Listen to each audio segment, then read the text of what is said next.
Hello friends, आपके अपने YouTube channel ज्ञान की रफ्तार में आप सभी का स्वागत है। यूपी एसआई भर्ती 2021 में स्टूडेंट्स के ढेर सारे क्वेश्चंस आ रहे थे। उनमें से दो क्वेश्चंस बहुत ही ज़्यादा पूछे जा रहे थे कि आपकी एलिजिबिलिटी क्या होनी चाहिए, शैक्षिक अर्हता आपकी कितनी होनी चाहिए, यानी कि आपका ग्रेजुएशन में कितना परसेंट मार्क्स होना चाहिए।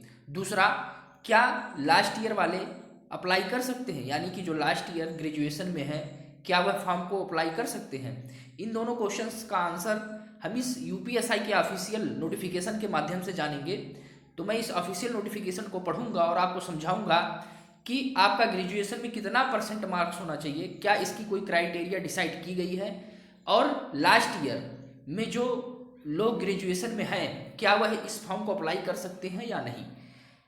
यदि आप हमारे चैनल पर नए हैं तो चैनल को सब्सक्राइब कर दीजिएगा और बेल आइकन को प्रेस कर दीजिएगा ताकि आने वाले वीडियोज का नोटिफिकेशन आप लोगों को मिल सके, क्योंकि मेरे इस यूट्यूब चैनल के माध्यम से आप लोगों को यूपीएसआई की प्रॉपर तैयारी करवाई जाएगी और नोट्स और पीडीएफ मेरे टेलीग्राम चैनल के माध्यम से प्रोवाइड कराए जाएंगे। यदि आपको इस वीडियो का पीडीएफ चाहिए, इस ऑफिशियल नोटिफिकेशन का पीडीएफ चाहिए, तो आप मेरे टेलीग्राम चैनल ज्ञान की रफ्तार विद धीरज पांडे पे जुड़ सकते हैं। मैंने अपने टेलीग्राम चैनल का लिंक इस वीडियो के डिस्क्रिप्शन बॉक्स में दे दिया है। आप वहां पे जाके क्लिक करके मेरे टेलीग्राम चैनल से जुड़कर इस वीडियो का पीडीएफ प्राप्त कर सकते हैं, यानी कि इस ऑफिशियल नोटिफिकेशन का पीडीएफ प्राप्त कर सकते हैं। चलिए अब हम आगे बढ़ते हैं। शैक्षिक अर्हता, जैसा कि इसमें दिया हुआ है, उप निरीक्षक नागरिक पुलिस एवं प्लाटून कमांडर पीएससी पद के लिए भारत में विधि द्वारा स्थापित किसी विश्वविद्यालय से स्नातक उपाधि या सरकार द्वारा उसके समकक्ष मान्यता प्राप्त कोई अर्हता। यहाँ पे कहीं भी परसेंटेज का जिक्र नहीं किया गया है, बस स्नातक उपाधि की बात की गई है। यानी कि यदि आप उत्तीर्ण भी होते हैं तो आप इस फॉर्म को अप्लाई कर सकते हैं। अग्निशमन द्वितीय अधिकारी पद के लिए भारत में विधि द्वारा स्थापित किसी विश्वविद्यालय से विज्ञान में आपकी स्नातक होनी चाहिए, उपाधि होनी चाहिए, या सरकार द्वारा उसके समकक्ष मान्यता प्राप्त कोई अर्हता। इसमें भी आपके ग्रेजुएशन में परसेंटेज का कोई जिक्र नहीं किया गया है।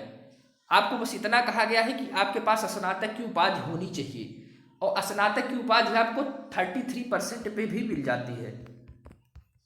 तो अगर जो बात करें कि ग्रेजुएशन में कितना परसेंट होना चाहिए, तो इसका जिक्र इस ऑफिशियल नोटिफिकेशन में नहीं किया गया है।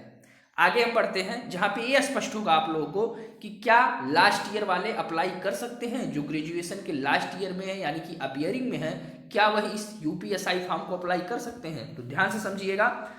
आवेदन करने की अंतिम तिथि तक अभ्यर्थी को अपेक्षित शैक्षिक अर्हता अवश्य धारित करनी चाहिए तथा उसकी अंक तालिका अथवा प्रमाण पत्र उसके पास उपलब्ध होने चाहिए। आवेदन करने की अंतिम तिथि, आवेदन करने की अंतिम तिथि जो कि आप लोगों को बताई गई है इस ऑफिशियल नोटिफिकेशन में, कि आपके आवेदन की जो अंतिम तिथि है वो लास्ट अप्रैल में है। लास्ट अप्रैल में है, दैट मीन्स की 30 तारीख जो आपका है वह आपकी अंतिम तिथि यदि होती है। यदि मान लीजिए डेट बढ़ती है या आगे बढ़ती है या नहीं बढ़ती है, उससे मतलब नहीं है।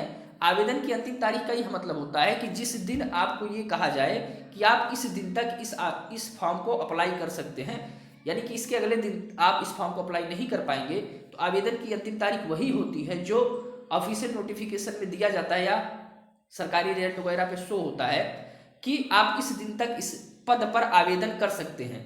तो उस दिन तक, जिस दिन तक आप उस पद पर आवेदन कर सकते हैं, यानी कि आवेदन की अंतिम तारीख तक आपके पास आपका रिजल्ट होना चाहिए, ऐसा इसमें स्पष्ट कहा गया है।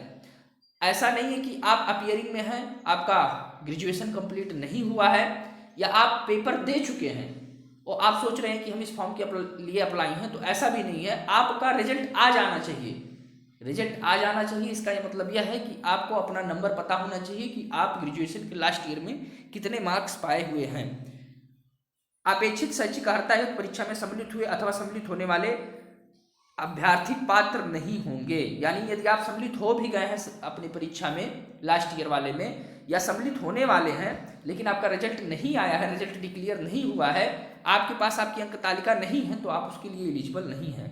आवेदन पत्र में प्रदर्शित शैक्षिक अर्हता की यथार्थता, शुद्धता एवं समकक्षता को सिद्ध करने के लिए अभिलेखीय साक्ष्य प्रस्तुत करने का दायित्व अभ्यर्थी का होगा। इस संबंध में बोर्ड का निर्णय अंतिम होगा।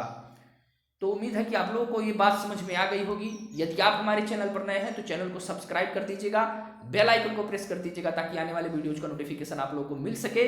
यदि आपको इस ऑफिशियल नोटिफिकेशन का पीडीएफ चाहिए तो आप मेरे टेलीग्राम चैनल ज्ञान की रफ्तार विद धीरज पांडे पर जुड़ सकते हैं और वहां से इसका पीडीएफ प्राप्त कर सकते हैं। Thank you.